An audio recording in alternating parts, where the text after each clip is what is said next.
Straw Hut Media. Welcome to the Soul Care Intensive, your oasis in the hustle and bustle of daily life.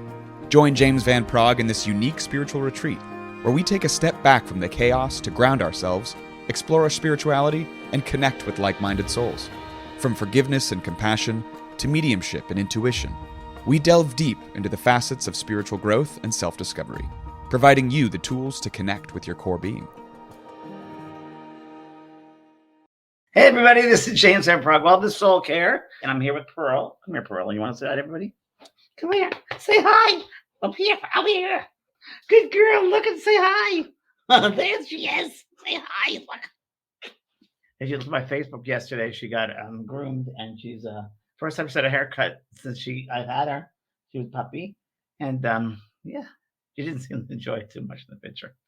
What I want to talk to you today about has directly works with that spirit circle, or I want to call it the mind of a medium. And I thought it'd be really interesting to talk about what happens and to the mind of a medium when they're doing a demonstration, when they're giving spirit messages out, and how to prepare for a sitting, whether it is a sitting of private sitting one-on-one, or you're going to do a demonstration. It doesn't matter as far as the medium goes for preparing themselves for that event. Well, I call it an event because for me, it's very sacred work, and it's you are an ambassador to the spirit world. And for me, the day of a private reading, the day of the private reading, the 20th, or the day I do a demonstration, the day of, as soon as I wake up, I want to open up my mind. So it really works with the mind. And you've heard me say this many times, that the mind is the soul. And we as a soul, this physical body is a very small part of us. It's like I say, 20-30% of our soul. The rest is outside of our body on different levels. So another analogy I love is the sun. The sun, and think of this as a ray of the sun, but there are lots of rays of that one sun, right?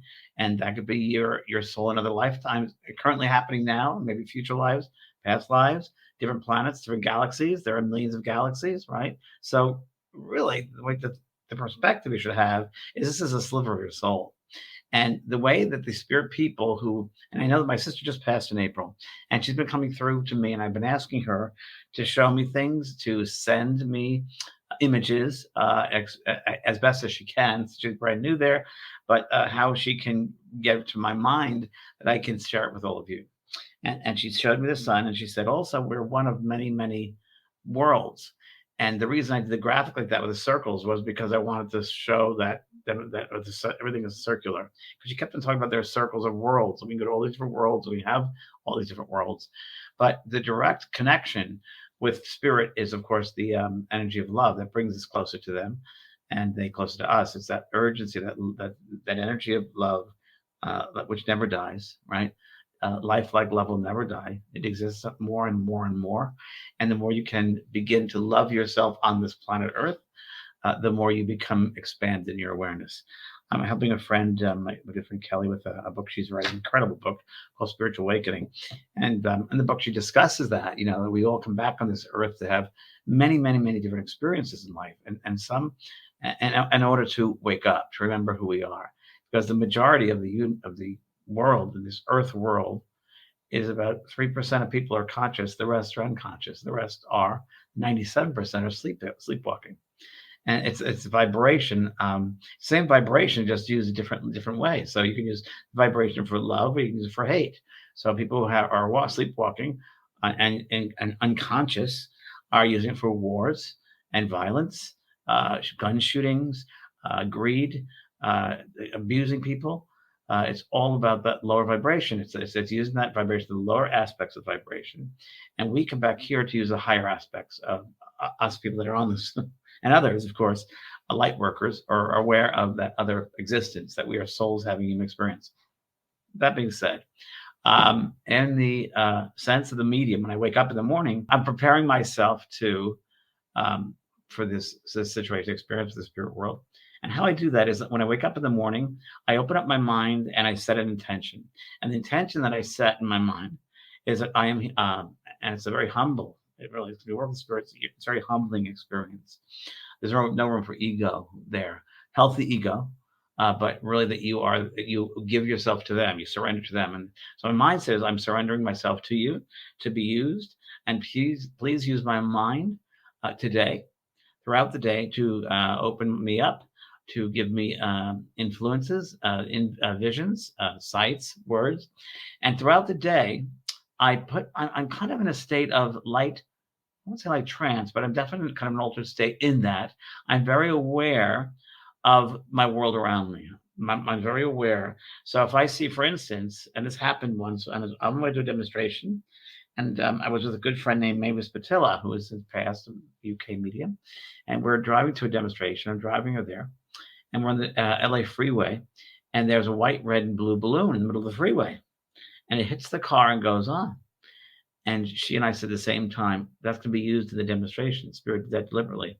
Well, that night, there was a young boy that passed over, and his parents, it came through that the parents had a memorial at the beach, and they released the red, white, and blue balloon. So there you go. There was that. Another time I've had it where there was the day of a demonstration or a sitting, there'd be a motorcycle. I've seen a motorcycle and for some reason be on the side of the road.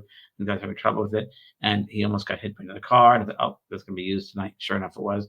Man came through with a motorcycle. So preparing the mind, you got to be opening. And the more you can kind of open your mind, and the way I envision is the sun rising with that little half sun. I envision that, right? And then I am ready. Then and the spirit world's always ready. We as a medium have to put ourselves through that. So when you're preparing to go to a medium, to have a reading with a medium, the way you can be the recipient of the reading is to send out maybe once in the morning, once the day before, one person, two people you want to speak to, and just send it out. Don't demand and don't beg. They will not come that way. They will not. They have free choice, free will. So the best way to receive a reading is to just send it out and be open. Be open and be neutral to whatever happens. Because spirit is able to come through to you, to the medium, and also you, because you're part of that experience. They use your energy, they use your mind energy and your vibration. And if it's a vibration of come to me, come to me, come to me, or I want to speak to Johnny, come on, Johnny, it breaks that, it puts a wall up. It really limits the energy. So you want to be as open as possible and have the experience for yourself and for the spirit world. Remember that we do this also because the spirit people want to evolve in their side of life. And perhaps they've done something which they regret. Maybe they didn't love you as much as they could have or should have, or said something they didn't mean to, or there's unfinished business of some kind. So this might be an opportunity for them to resolve that and really resolve that unfinished business with the person. Or also it's open to whoever comes through, in that I once was doing an event and a man came through and he was a neighbor of this girl in the audience. And he apologized for abusing her when she was a young girl. So, and he died, she said, about 15, 20 years ago. And he still held on to that. Remember, there's no time. So when I prepare for a mediumship, I send that also the sense of thank you, spirit, of gratitude and love. And I sit probably 10, 15 minutes before and open up to my power, getting into that loving vibration. It feels really great. It's like being in a geyser, and it's all this love. And you feel their love of thank you and gratitude for doing the work. So anyway, that's the work of the mind of a medium as I work and prepare for a demonstration or a spirit circle.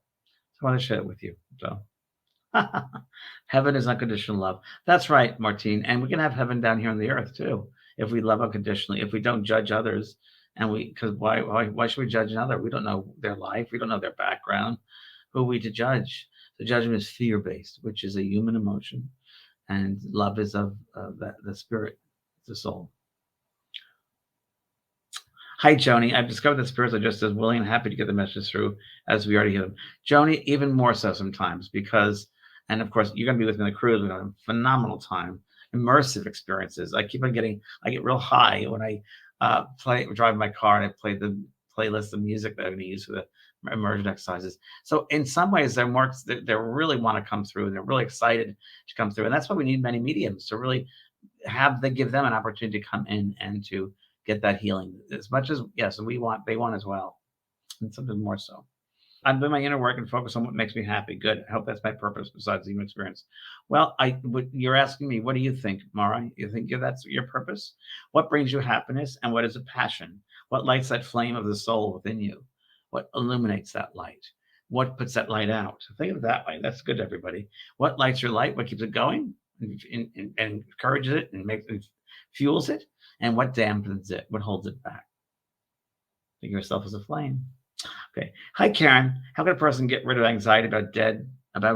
And what happens when we die?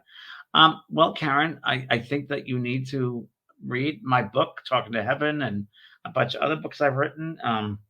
And maybe you want to develop your own, just be with mediums or see what goes on with them. There's nothing to fear. There's nothing to fear. It might be a control issue, Karen. If someone's trying to control, if you're trying to control the situation, it's not going to happen that great. You can't. No one has control.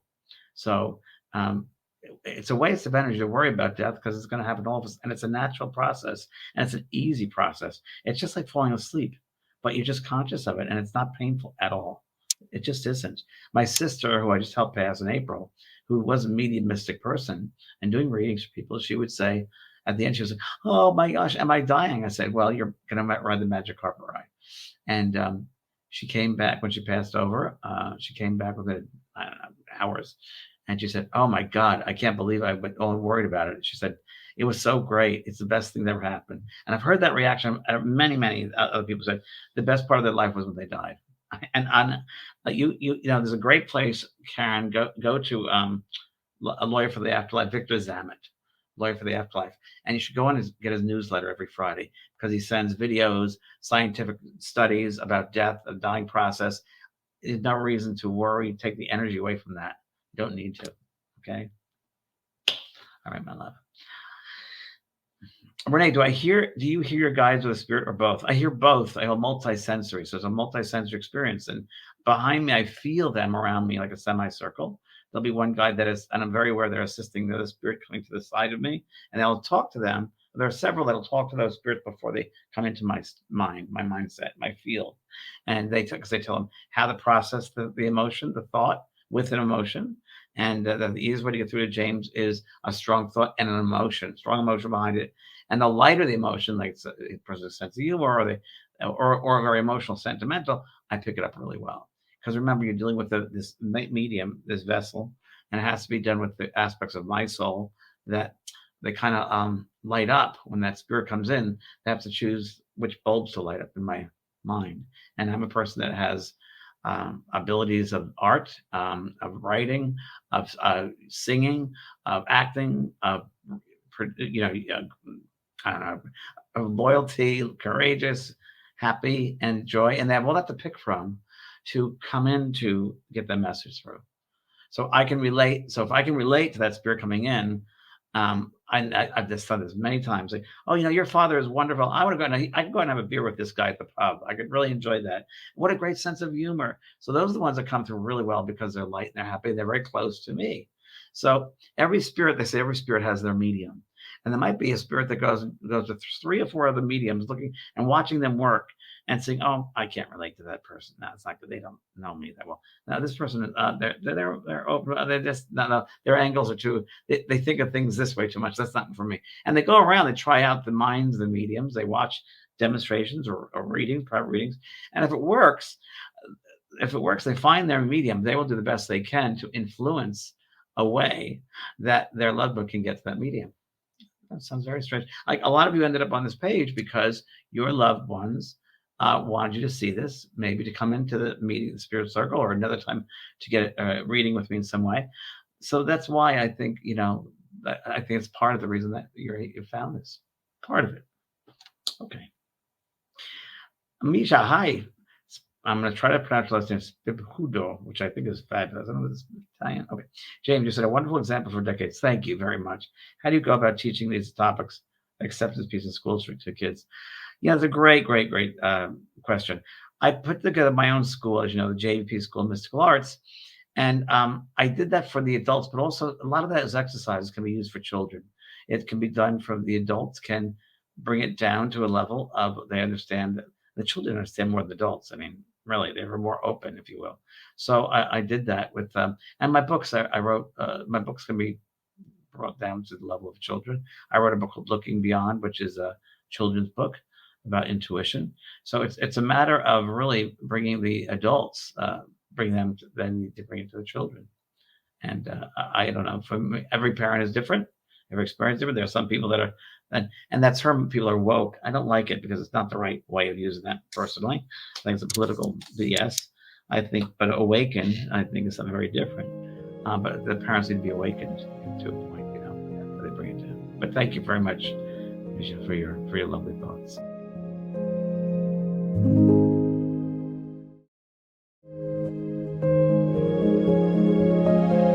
Hello, Roderick Fabre. Hi, Roderick. I have a sign up for your class that starts this month. Great, congratulations. Good for you. Good for you. I'm doing my meditation course. You'll hear all about that. It's really, really cool. Should I show you a promo? Yeah. I'm working on the promo right now, so I'll show it to you. So this is a promo. I'm looking. There are 4 promos that I have. Okay, let's see. I just got this sent to me. So you're the first people going to see the promo of my meditation course. It's called a rough cut. So I got to pick out what I like, what I don't like, music, images, and so forth, and they'll change. But this is what we have so far.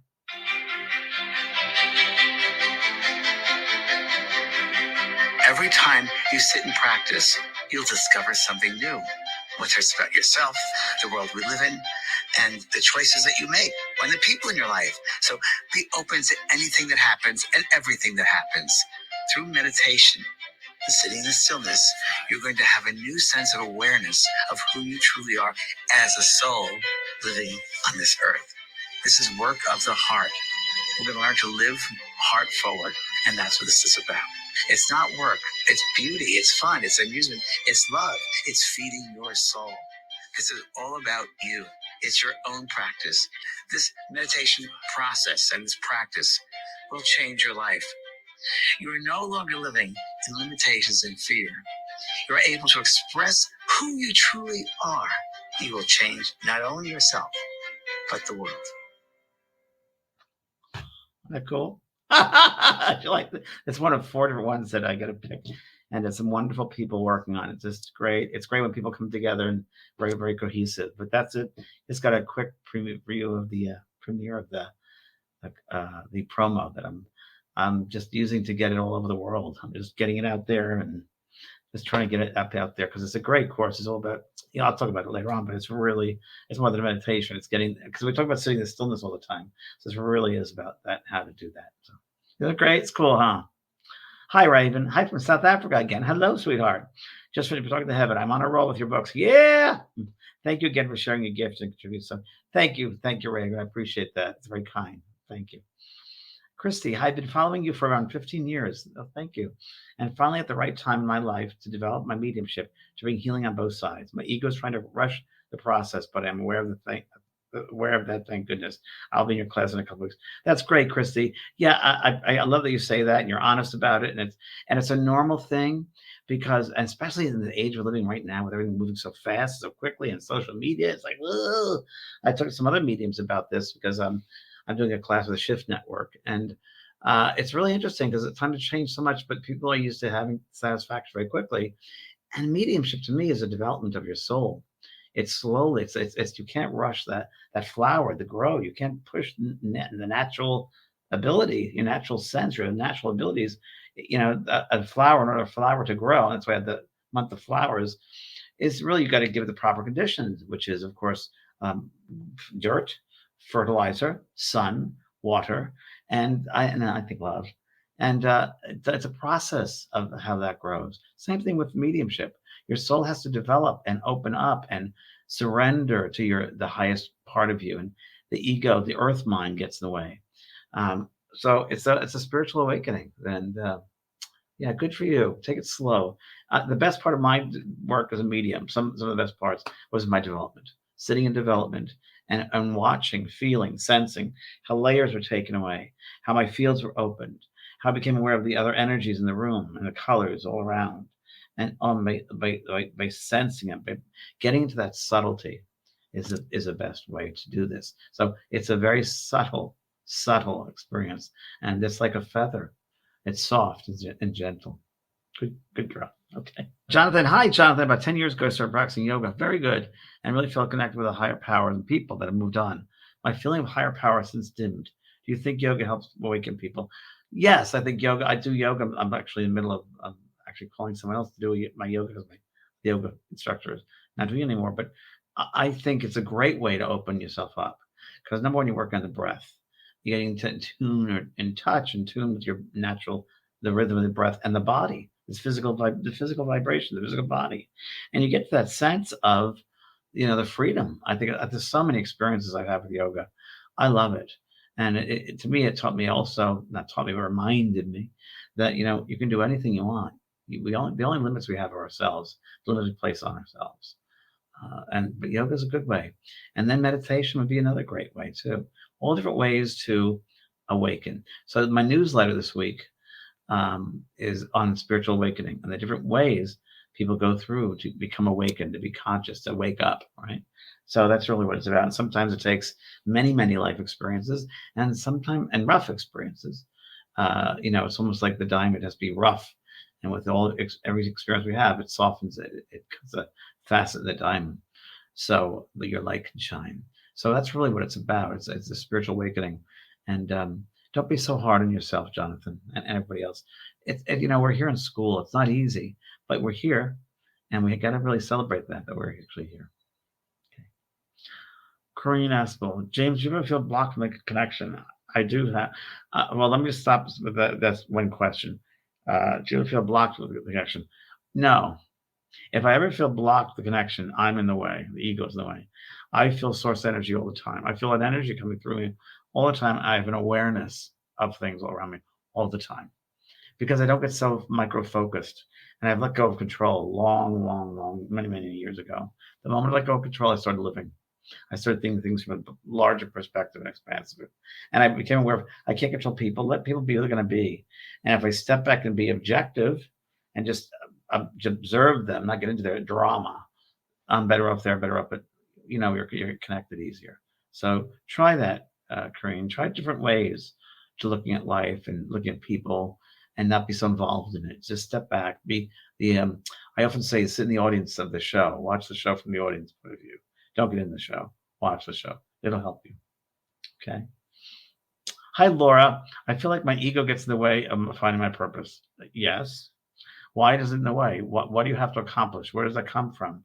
It probably comes from childhood. It might be a traumatic experience that's not resolved. So, you might want to get sense with a traumatic therapist could help with that. The things I want to do, take a backseat to my children with autism. Things I want to do, take it back. Okay. I work hard to ensure that they have opportunities, support, and feel loved. And there's only so much you can do. You can't live other people's journeys for them, whether they're autistic or whether they have a physical handicap. You can love them and you can, give programs, things, but that's it. That's all you can do. They have to go through it. Doesn't mean you love them less. You're caring, you're loving them, but you're also giving them the freedom to live their journey. You're not smothering them. So again, please take care of yourself. Laura, I love this experience. Just close your eyes. Everyone, if you want to do this, everyone you can. Close your eyes for a second and imagine that you're taking a walk in a forest. Maybe you're going down a path of a forest and lovely trees. You can smell the fresh air. Eucalyptus trees are all around. You can smell the eucalyptus. It goes fabulous. Everything's calm and loving. Maybe you hear a waterfall in the distance, some butterflies flying around, and the sun twinkles through the branches of the trees, and you smell the fresh, beautiful air. And as you look to your left, you see a bundle under a tree, and it's in like white. And you get closer, and you notice it's a blanket. And I want you to imagine now, everyone, you pick up the blanket, and it's a baby. And I want you to look down at the baby and hold that baby. Look at the baby's face and see yourself. How do you feel? You can open up your eyes. So there you go. How would you take care of that beautiful baby? And Laura, you're that beautiful baby. Okay. So you cannot carve out quiet time to do things I enjoy. Well, you have to do that. You have to do that if you want to. You don't want to live a life that you regret and not have given yourself the time that you need to revive yourself. Be gentle. That baby needs to take some naps. Hello? Okay, sweetheart. Kelly, how do I know what is spirit and what is my own thoughts? Well, it's because you have to develop that subtle recognition, of spirit, when you'll feel the difference, the energy of that, than your own ego, your own thoughts. And that comes with years of development, sweetie. Oh, Hannah, very nice. Be kind to yourself. That's the message today. I've been practicing meditation, asked my guides to show themselves to me in any way possible. I've asked for silence and waited for any image or random thoughts to come, and nothing ever comes. Why? Because you're trying too hard. Rebecca, you think too hard. You're in your head demanding them to come in. You're giving them no space. So can you sit in the stillness of your being every day for 15 minutes? Why don't you try that? And if you try that, you give them the space and yourself the space. And you can relax and be soft and gentle and let them come in on a subtle vibration. Not I need to hear from you. I need names. I don't know any guides that give names. I personally don't, because they're not human. They're more of an energetic feeling. For me, that's my experience. But you have to take the responsibility to set the stage, if you will, to give them that atmosphere for them to come in. And if we're so busy every day doing things and not giving ourselves time to sit quietly, and I suggest the same time every day, that then get into a habit of that'll work for you. But they can't come to you if you're running around and wanting this, wanting that, and they come to you in very subtle ways. That's why it's so much easier for so many people to have experiences when they're in the dream state, because they don't not try to control it. They're in that beautiful subtle light state. Okay. Good luck, sweetheart. Just relax. That's all. Okay, a mediumship question. And okay, Melissa, I have a mediumship question. When someone is a medium, do they know when people pass away? Because I do. And do mediums know how to challenge spirit and give them readings? Because I did a friend of mine from my head ended up being a medium. Well, Melissa, a lot of to unpack there, because you asked a lot of things. So first of all, when someone is a medium, they know when a person is going to pass. Not necessarily. Every single person is what we call intuitive, right? Intuition is the language of your soul, and your soul, that's how it communicates, is intuition. So that comes from the heart. So when you go from the head to the heart, you can feel, sense things. A medium is in the context period that passed over to the light already. Okay. And mediums know how to channel spirit. Well, they do bring through messages, yes, and give them readings, yes. And you can receive, everyone's a medium to a point. So you can receive information, but it's undeveloped. It needs to be more developed. So it's raw, it's rare. I mean, it's raw. It's raw. It's like having a bunch of clay and you can make something of it, but the formation would be nicer the more you worked or took a class or worked on that form, that clay form. You could make that sculpture even stronger. So that's, I guess, the best analogy to make. So that's part of mediumship, not fully though. Mediumship certification on my JP School of Mystical Arts, something you might want to look into, or psychic portals. It's a good course for that as well. So there's more than one spirit guide. Yes, Dominic, more than one spirit guide. And you met a lady who builds boats. Good for you. Scott, do we have a choice to reincarnate or not when we pass? Yes. You have a choice when to reincarnate, where to reincarnate. The Earth is one of millions. There are millions of galaxies out there, millions. The Earth is one place. Rich opportunity for growth here. But we have a choice to reincarnate or not. And yeah. All right. Thanks, everybody. God bless you. Have a great weekend. Bye-bye. Thank you for being part of this enlightening journey on the Soul Care Intensive. We hope our discussions, exercises, and meditations have guided you deeper into your spiritual growth and self-discovery. Whether it's connecting with the spirit world, releasing past hurts, or finding joy, every episode is a step towards a fulfilled and meaningful life. Missed an episode? Don't worry. You can always catch up on your favorite podcast app or watch the live Q&A sessions on Facebook and YouTube with James Van Praagh. Don't forget to join our online community for continued learning and support. Remember to subscribe and keep investing in your soul's wellness. Until next time, continue to embrace diversity, nurture your intuition, and always prioritize your soul care.